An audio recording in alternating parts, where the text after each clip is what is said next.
The following presentation is a VSW podcast presentation.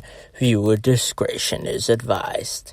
Dun, dun, dun, dun, dun, dun, dun, dun, dun, dun, dun, dun, dun. Oh, it's a Beantown Sports Wolfcast. Oh, disabled wolf, take me home. Bah, bah, bah, bah, bah.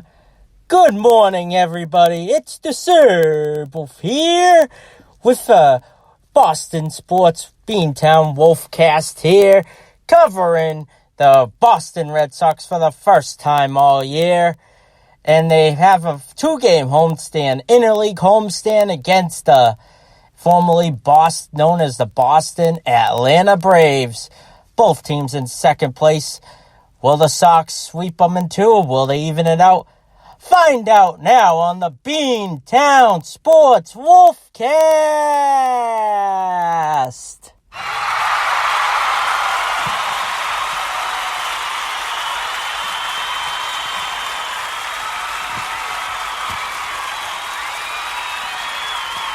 Come on, guys. Oh, shucks. Cut it out. Okay, everybody. So today, we got the Atlanta Braves coming tonight at 7:10, and you got them playing tomorrow, Wednesday, before the Sox have a day off and face the Marlins in a 3-game homestand. This is the final series with limited capacity at Yawkey Way at Fenway Park. So I'm excited for this one. The Red Sox have been playing amazing since they opened the season, getting swept by the Orioles. The pitching matchups for tonight is Craig Morton of the Atlanta Braves with a 2-2 record versus Richards with a 4-2 record, 3.72 ERA, and both guys have over 45 innings pitched all year, and a lot of them have had good showings. Leading the league in home runs for the Braves is Rob Acuna Jr. You also got Rafael Devers leading the Red Sox in home runs. He's had an amazing season. Maybe it's the replacement they needed after Big Papi retired a few years ago. And you got a man who stepped up all year after struggling last year. And with the departure of Mookie Betts last year is Xander Bogaerts, the amazing shortstop for the Red Sox. Not only does he lead the team in batting average and slugging average, he leads the shortstops as well. And this is amazing, folks. I think this is going to be a great series. Both have a lot to prove. You got the Red Sox, who were in first place most of last month, but they're in second place, 1 game behind the Rays, but 1 game against the goddamn Yankees. Oh, that's a taboo word here in Beantown, ain't it, folks? You also got the Braves coming in the middle of the pack with a 23-24 record.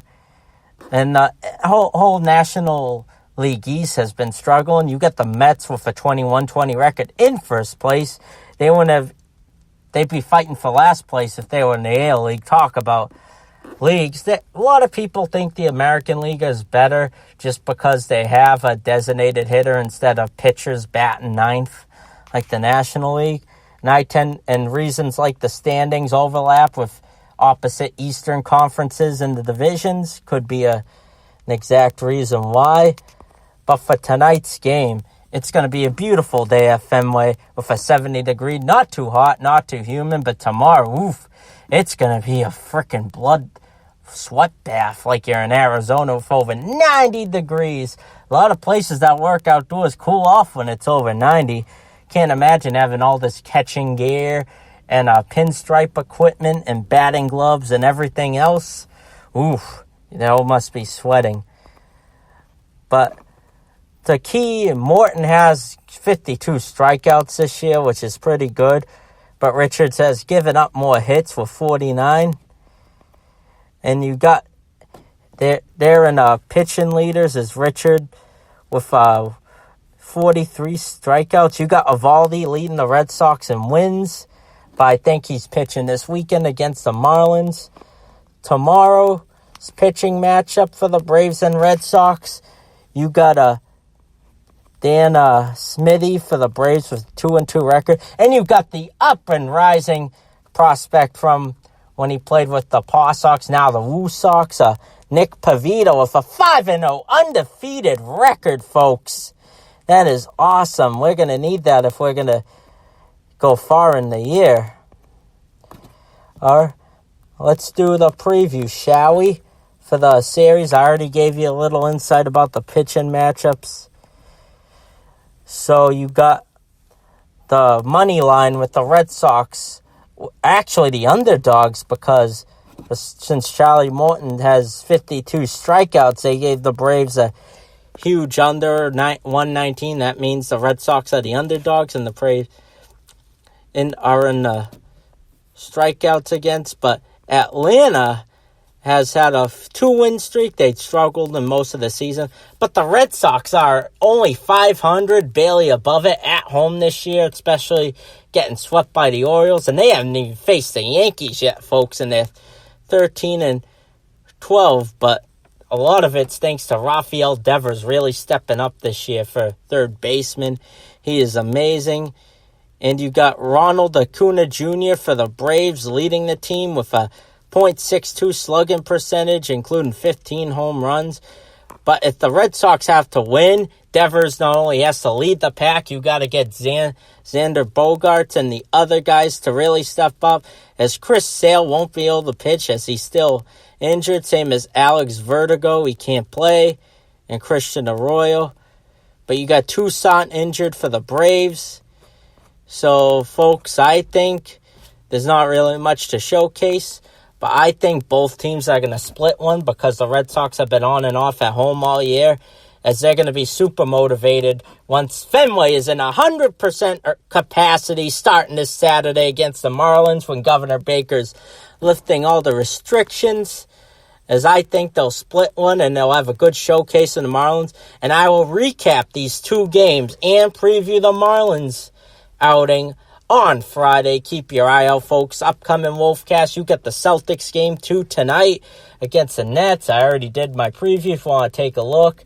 And take a look at the recap of the Bruins' amazing 5-game series wrap-up against the Capitals.